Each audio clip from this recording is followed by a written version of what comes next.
ልትክድ ትችላለህ። ችግር የለም። መቼስ ሆዴ ውስጥ ተቀብሮ አይቀርም ልጁ ሲወለድ ታስመረምረውና እርግጠኛ ትሆናለህ። እዛ አካባቢ ቅርብ ሐኪም ቤት አለ እናረጋግጥ ሄደን። ጭራሽ አብርሃም ሩታችንን አንድ ነገር መጠየቅ እፈልጋለሁኝ። በዚህ መንገድ የምታተርፊው ትዳር ምን ያደርግልሻል ነው የኔ ትልቁ ጥያቄ ማለት ነው። ምክንያቱም አንቺ አርግዣለሁ ስትይ ከሌላ ሴት ጋር መጥቶ ስለ እርግዝና ወይም ስለ አንቺ ማርገዝ የሚከራከር ወንድ ወደ ህይወትሽ መጥቶ ምን ሊያተርፍልሽ፣ ምን ሊጠቅምሽ፣ ምንስ ደግሞ ስለ ወደፊት ቆይታሽ ሊያረጋግጥልሽ ይችላል የሚለው በጣም እኔ ጥያቄ የማነሳበት ጉዳይ ነው። የምሬን ነው የምልሽ። ምክንያቱም በቃ አለ አይደለ ሰው የፈለገ ነገር ቢሆን ለራሱ ህይወት መኖር አለበት ብዬ ስለማምን ነው ይህንን ነገር እየተናገርኩ ያለሁት ማለት ነው። ነገሮች ተፈጥረዋል። የተፈጠሩ ነገሮች መሆን ያለባቸው ነገሮች ሆነዋል። አብርሃም አንቺን ትቶ ወደ ሌላ ሴት ጋር ሄዷል። ይህንን ነገር ደግሞ ወደድሽም ጠላሽም አምነሽ መቀበል መቻል አለብሽ። እስከ ዛሬ ድረስ እንደዚህ አይነት ነገር ውስጥ የሚከትሽና አንዳንዴ አላስፈላጊ ድርጊቶችን እንድታደርጊና እንደዚህ ራስሽን እንድታስገምች የሚያደርግሽ ነገር ምንድነው? አብርሃም እኔን ጥሎኝ አልሄደም የሚል አስተሳሰብ ጭንቅላትሽ ውስጥ ስለተቀመጠ ነው።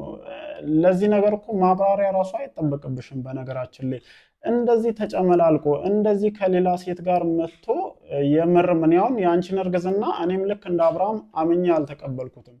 ግን ደግሞ የእውነት እንኳን ቢሆን ከሌላ ሴት ጋር መጥቶ የአንቺ ማርገዝ ላይ ሙድ የሚይዝ ሰው፣ የአንቺን እርግዝና የሚጠራጠር ሰው ወደ ህይወትሽ መጥቶ ምን ሊጠቅምሽ ይችላል ነው እኔ ትልቁ ጥያቄ። ለምንድን ነው እንደዚህ ራስሽን በዚህ ልክ የምታስገምችውም ራስሽን በዚህ ያክልስ የምትጥዩ? ማንም ሰው እኮ ከአንቺ አጠገብ ሆኖ ስለ አንቺ የሚከራከረው ማለት ነው አንቺ ጠንከር ብለሽ ቆመሽ ከአብርሃም የተሻልሽ ሰው መሆንሽን እንድታሳይ፣ አብርሃም ምን አይነት ሴትን ጥሎ እንደሄደና እየተልከሰከሰ እንደሆነ ለሁሉም ሰው እንድታሳይ ስለሚፈልግ ነው የዚህን ያክል ዋጋ የሚከፈልልሽ ማለት ነው። እውነታውን ስንነጋገር የምሬን ነው የምላችሁ። እኔ እዚህ ጋር ከሩታ አጠገብ ሆኜ የዚህን ያክል አንዳንድ ጊዜ የማይባሉ ነገሮችን እንኳን ኮመንት ሴክሽን ላይ የተባልኩኝ የምልበት ትልቁ ምክንያት ምንድን ነው? ይሄ ትዳር መዳን ካለበት የመዳን ቻንስ ካለው እንዲድን፣ ያ ካልሆነ ደግሞ እቺ ልጅ ተከርታለች፣ ትዳሯን አላግባብ ተነጥቃለች፣ ባሏን የልጇን አባት በማይሆን መንገድ ተነጥቃለች።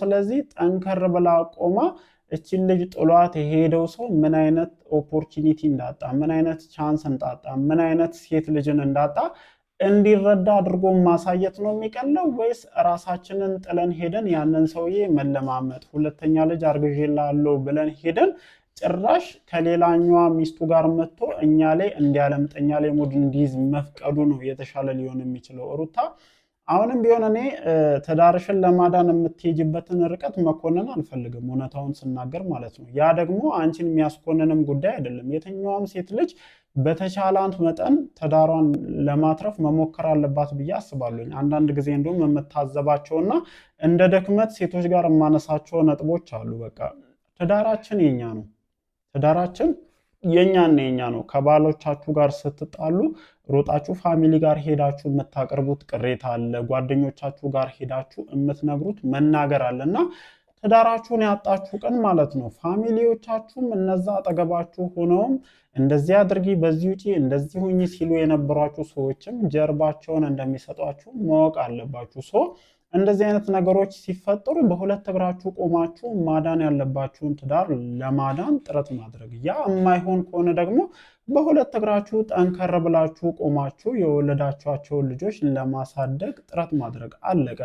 አንቺ ተበድለሽ ሊሆን ይችላል፣ አንቺ በጣም ብዙ መስዋዕትነት እየከፈልሽ ሊሆን ይችላል ይሄ ሰው በጥጋብ ሄዶ ትዳሩን የበተነው። ግን ደግሞ ነገ ላይ እዚህ አንቺ አካባቢ ላይ ሆነው እንደዚህ ሁኚ፣ በዚህ ግቢ፣ በዚህ ውጪ፣ እሱን እንደዚህ አድርጊ ከሰሽው ምናምን ሲሉ የነበሩ ሰዎች እመኚኝ ነገ ላይ አንቺን ጥፋተኛ አድርገው ነው የሚቆሙት። በጥጋቧ ጠግባ እኮ ነው ትዳሯን እንደዚህ አሁን የዛን ጊዜ አንቺ ቤትሽን ለቀሽ ሄደሽ ከወንድሞችሽ ጋር የሆንሽበት ራሱን የቻለ ሪዝን ሊኖርሽ ይችላል። ግን ያንን ሪዝን ሁላ ሊያዳምጡሽ አይችሉም። ጠግባ የዛን ጊዜ ወንድሞቿ ጋር ቤቷን ለቃ ሄደች፣ ሄርሜላ የምትባል ሴት ገባች፣ እንደዚህ ያደረገች ምናምን ብሎ ሰው ከማውራት የዘለለ ለአንቺ ሊፈይድልሽ የሚችል ነገር የለም። እና አሁን ላይ ያደረግሻቸው ያሉ ነገሮችን ስመለከት ሩታ በአንድ ጎን ሪያሊቲ ነው። በቃ እቺ ልጅ በግፍ ነው አይደለ ባሏን የተነጠቀችው፣ በግፍ ነው አይደለ የልጇን አባት ሌላ ሴት መታ እየቀማቻት ያለችው።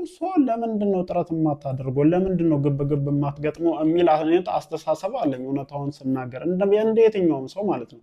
ከዛ ውጭ ደግሞ አንዳንድ ጊዜ የምትሰራቸው ስህተቶችና የምትከውናቸው ፋውሎች በቃ ስሜታዊ ሆናለች ተጎርታለች ከሚል ነገር አንጻር ነው የምመለከተው። እና እኔ ከትላንት ጀምሮ እየመጣሽበት ያለውን ዌ እየወደድኩት አይደለምም፣ አንቺንም እያስገምተሽ እንደሆነ ነው እየተረዱ ያሉት። በመጀመሪያ ደረጃ ሩታ አስበሽዋል? እውነታውን እኮ ነው። ምንም እዚህ ጋር ሊደበቅ የሚችል ነገር የለውም። መድኃኒት አጠጥቼ ከአንተ ጋር ግንኙነት ፈጽሜ አርግዣለሁ ማለት ራስን በጣም ዝቅ አድርጎ መመልከት ነው። ሴት ልጅ ከምንምና ከምንም ነገር በላይ በክብሯ አትደራደርም። ሚሊየን ጊዜ ልታፈቅረው ትችላለች አንድን ወንድ፣ ሚሊየን ጊዜ በጣም ልትወደው ትችላለች፣ ሚሊየን ጊዜ ስሜቷን መቆጣጠር ሊያቅታት ትችላል። ግን ደግሞ መታ ያንን ወንድ አፈቅርሃለሁ አትልም። ይሄ በእኛ ማህበረሰብም ያልተለመደ አይነት ነገር ነው። አንቺ እያደረግሽ ያለሽው ደግሞ ልክ እንደዚህ አይነት ነገርን እንደሆነ ነው እንደኔ እየተረዱ ያሉት ማለት ነው። እናውቃለን፣ ትዳርሽ ነው እናውቃለን፣ ብዙ መስዋዕትነት የከፈልሽለት የልጅነት ባልሽ ነው። ግን ደግሞ አሁን ላይ የከወንሻቸው ያሉ ነገሮች ፍጹም ከአንቺ ጋር የማይሄዱና ፍጹም ትዳርሽን ሊመልሱ የማይችሉ አይነት ነገሮች ናቸው። ምክንያቱም ለመናገር ራሱ አይከብድም። ከአንተ ጋር መድኃኒት ጨምሬ በፈጸምኩት ግንኙነት አርግዣለሁ እያለሽ ነው። ኢት ኢዝ ቢግ ሼም። ይህ ነገር እንዳልተፈጠረ ሁላችንም እናውቃለን። አንቺም ውስጥሽ ያውቀዋል፣ እኛም እናውቃለን።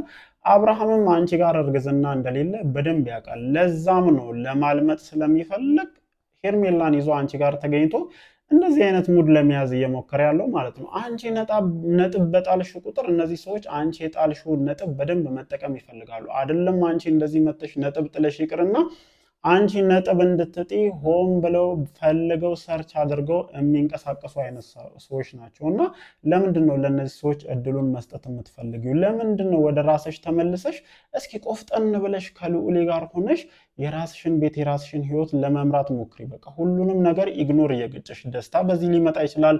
አብርሃም ልጄና ያለውን ብሎ በዚህ ጋር ሊመጣ ይችላል። የአብርሽ ቤተሰቦች ሊመጡ ይችላሉ። እነ ዳኒና ሩታ በዚህኛው ሳይድ ሊመጡ ይችላሉ። በቃ አልፈልግም ማንንም፣ አሁን ራሴን የማደምጥበት ራሴን የምከታተልበት ወደ ራሴ ፊቴን የምመልስበትና ወደ ልጄ ትኩረቴን የማደርግበት ሰዓት ነው ብለሽ ብሎክ አድርጊያቸው እስኪ።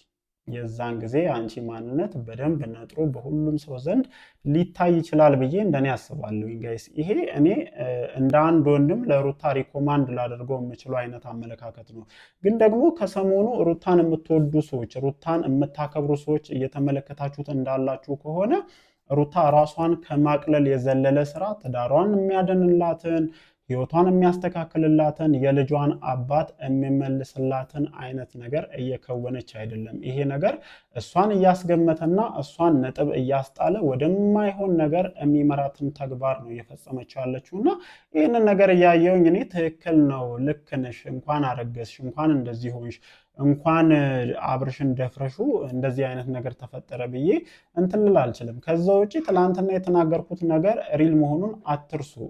ዛሬ ምናልባትም በእንደዚህ አይነት ጭዌ መምጣት ፈልጎ ሊሆን ይችላል አብርሃም ሄርሜላን ይዟት የመጣው። ግን ደግሞ የሩታ አመጣጥ ነገሮችን ወደማይሆን ደረጃ እንደሚወስድ ስለተረዳም ይመስለኛል ያንን ነገር እያደረገ ያለውና እኔ ሩታ አንድ ነገር እመክርሻለሁ፣ የምሬን ነው የምልሽ።